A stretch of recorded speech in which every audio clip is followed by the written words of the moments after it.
ये होना चाहिए था। ठीक है,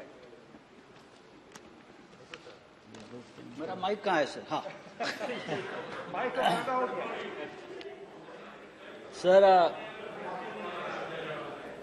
सर हम बहुत ही भयानक दौर से आजकल गुजर रहे हैं।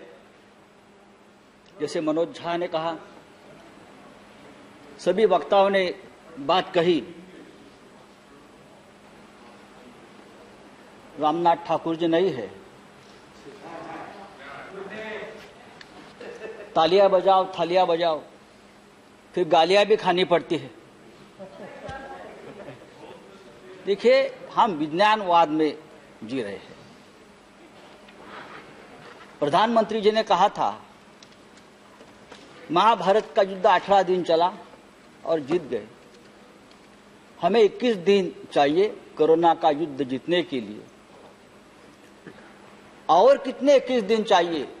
मैं ये सवाल हमारे नए हेल्थ मिनिस्टर से पूछना चाहता हूं। इसलिए कि एक युद्ध में, 2 साल के युद्ध में एक हेल्थ मिनिस्टर का तो बलि का बकरा बना दिया। अब हम आपसे उम्मीद करते हैं, ये कोई राजनीति का विषय नहीं है, ये कोई श्रेयवाद की लड़ाई नहीं है, ये कोई जुमलेबाजी का विषय नहीं है, ये एक राष्ट्रीय आपत्ति है।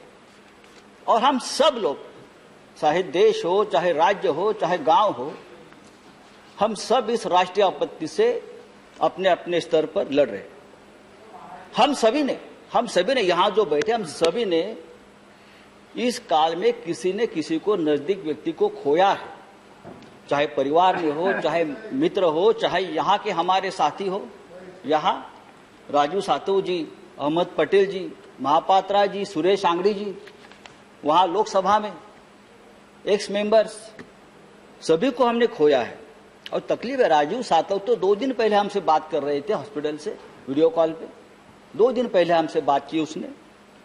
ऐसा मंजर हमने कभी नहीं देखा। स्मशान में 24 घंटे तक मृतकों की कतार लगी रही थी। एम्बुलेंस 2-2 दिन स्मशानों के बाहर एम्बुलेंस लगी रहती थी। गंगा के जहां गंगा का प्रवाह चलता है, पटना तक, बंगाल तक, जहां वहां तक ये कोरोना के जो मृतों के शरीर तैरते तैरते वहां तक जाते थे, हजारों। लेकिन कल वाराणसी में हमारे प्रधानमंत्री जी गए, वहां बहुत प्रशंसा की। वाराणसी में तो सबसे ज्यादा। देखिए, क्या गंगा मैया झूठ बोल रही थी? जो अपने साथ इतने शवों को लेकर हमारे सामने आ रही थी, गंगा मैया तो झूठ नहीं बोल रही थी। जिस तरह से, जी हाँ, और जिस तरह से गंगा के किनारे, जिस तरह से गंगा के किनारे हजारों शवों को दफनाया गया जैसे भी लाकर, वो हम सबने देखा है, पूरे विश्व में देखा है। और इस शवों का अपमान, डिग्निफाइड मौत नहीं मिली उनको, अंत संस्कार नहीं हुआ। इंडियन पिनल कोड 297 जहां लिखा है कि शवों का अपमान नहीं होना चाहिए, वो गैर कानूनी है और अपराध दंड है। लेकिन हमने हजारों शवों को इस तरह से फिर एक बार मारा है, कुचला है और अपराध किया है। ये किसकी जिम्मेदारी है? मैं किसी एक व्यक्ति को, एक सरकार को दोष नहीं देता हूं। बात सिस्टम की है और सिस्टम के पीछे जो व्यक्ति है उनके बारे में है। लेकिन सरकार से हमारा सवाल है कि आप आंकड़ा क्यों छुपा रहे हो? कितने लोग हमसे बिछड़ गए, आप बताइए, सही आंकड़ा बताइए। जो रिपोर्ट्स है वो सरकारी आंकड़े से ज्यादा है, सही बताए। देश में देखिए, महाराष्ट्र और राज्य की बात छोड़ दीजिए, चेयर को एड्रेस कीजिए। हाँ चेयर, देखिए आप उनको बताइए। नहीं प्लीज आप एड्रेस करें। आज भी लॉकडाउन चल रहा है सर। लॉकडाउन का अपना एक दर्द है, लेकिन सिर्फ लॉकडाउन यही एकमात्र उपाय या मात्रा नहीं है। बात अगर हम वैक्सीनेशन की करते हैं तो पूरे, अरे महाराष्ट्र तो करेगा, महाराष्ट्र तो सबसे ज्यादा है। सुप्रीम कोर्ट ने कहा है महाराष्ट्र मॉडल पूरे देश में लगाइए, आप लगाएंगे? ये सुप्रीम कोर्ट का आदेश है कि मुंबई मॉडल को आप इस्तेमाल करिए।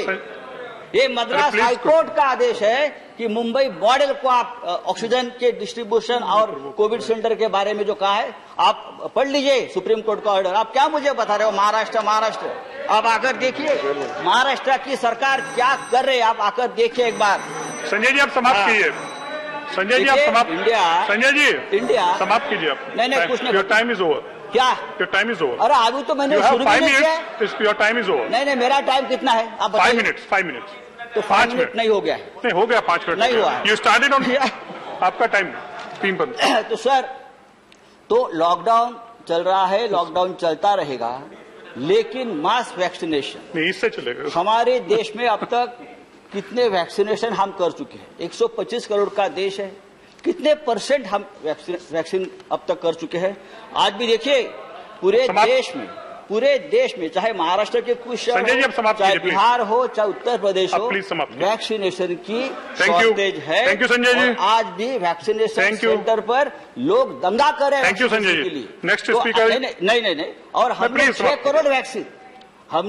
करोड़ वैक्सीन विदेश में भेज दी। हमने 9000 मेट्रिक टन ऑक्सीजन विदेश में भेज दिया है। नहीं आप समाप्त करिए प्लीज। इससे हमारी हेल्थ केयर की मेरी पोल खोलो। प्लीज समाप्त कीजिए आप Sanjay ji. Next speaker is आप ये हम तीसरी लहर अशोक सिद्धार्थ। हम तीसरी लहर की बात श्री अशोक सिद्धार्थ जी।